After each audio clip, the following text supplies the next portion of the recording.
Well, that was quite a topsy-turvy game last night, wasn't it, at St James's Park, finishing Newcastle United 3, Manchester City 4. Crazy game, but Manchester City really saw it out very well in the last 20 minutes or so, really keeping the ball. It was like a training session in the end. But spirited fight from Newcastle United, has to be said. I know it was mostly Manchester City reserves, but let's face it, the money that the club has got, their reserve team could probably finish near the top of the table anyway.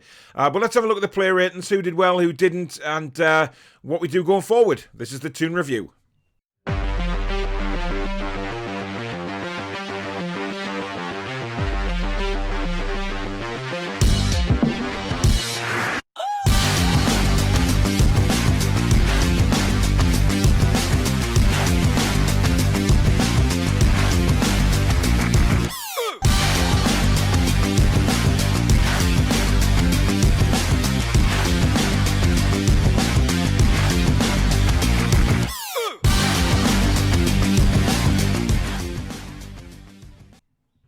Hi everybody, this is Paul back again with another video. I'm just looking back at last night's performance. Of course, Newcastle United 3, Manchester City 4 was the final score in the Premier League.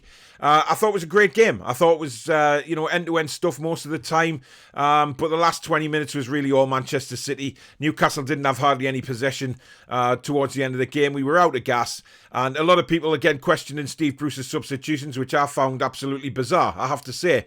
I didn't understand why he left it so long when it was clear that after about 60 minutes, the team were out of gas, needed freshening up, and he left it a further 20 minutes before bringing anybody else on.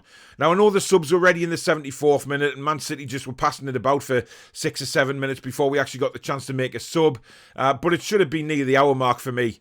We were clearly out of gas. But you know, Man City started how Man City start, really. They were pressurising us. We sat back. We let them come on to us. And in the main, I thought we defended very well. I really did. And then, obviously, we break away. We get a corner, floated in. And who else but Emil Krafth is there? What a brilliant header it was as well. Right in the corner. And Newcastle are 1-0 up. Manchester City then come back, get an equaliser. They then take the lead 2-1 in very, very quick circumstances. Brilliant flick from Torres. Could Dubravka have done any better with that one? I'm not too sure. But then towards half-time, we get a penalty. Debatable or not, it's a penalty. And Joelinton slotted it home brilliantly. Lovely finish. And 2-2 at half-time. Man City then start the second half like a steam train, really pinning us back. But again, the speed that we can break out with is very, very noticeable now. With the pace we have in the side. We get another penalty, and Joe Willock steps up, and it's a good save from Carson, but it comes straight back to Willock, and he bangs in another goal. What a guy this is. You know, what a player. Certainly something that Newcastle United need to look at to build a team around, because he's just brilliant. But then Man City just step it up a gear, and they score 2 goals very, very quickly to take a 4-3 lead, and that's how it stayed till the end. Man City were very comfortable at 4-3, you have to say.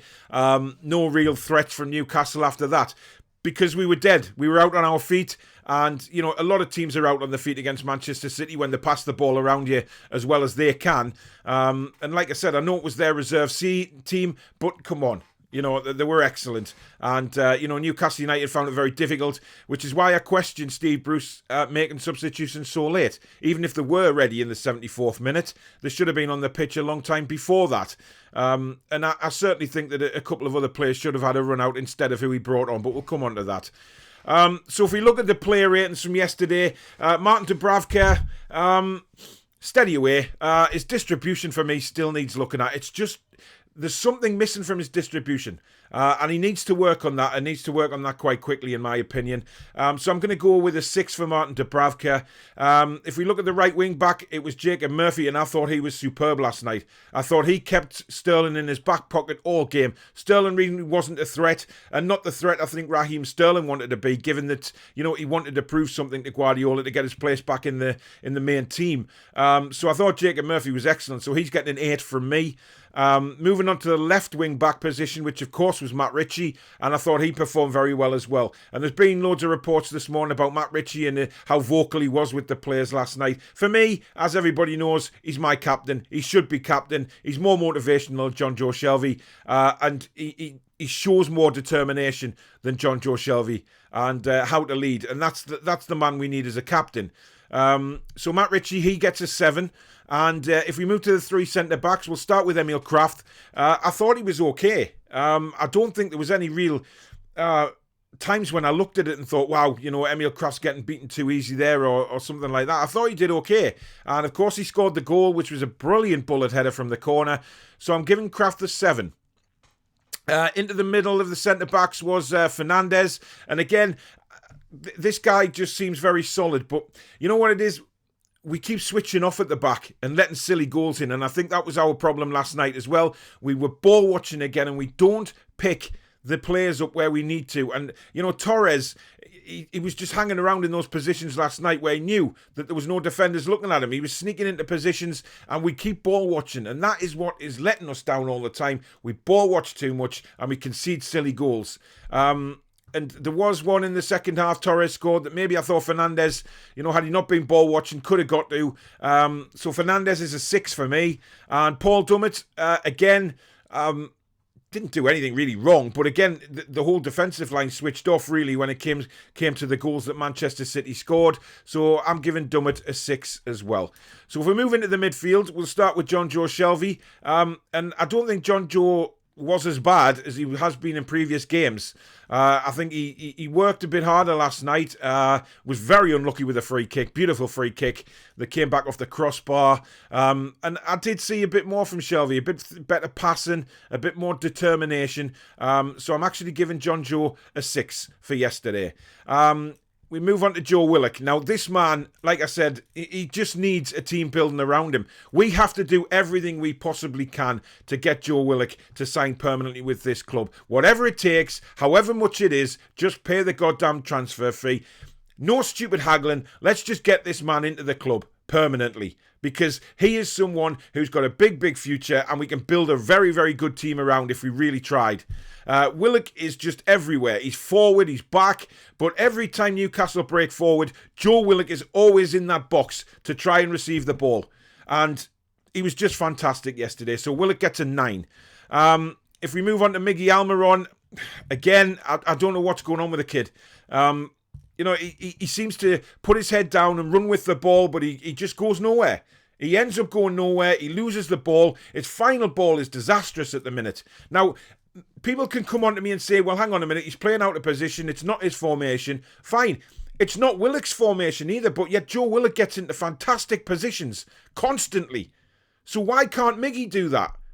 Miggy is supposedly a decent player here, but I really think the Premier League pace is just too much for him.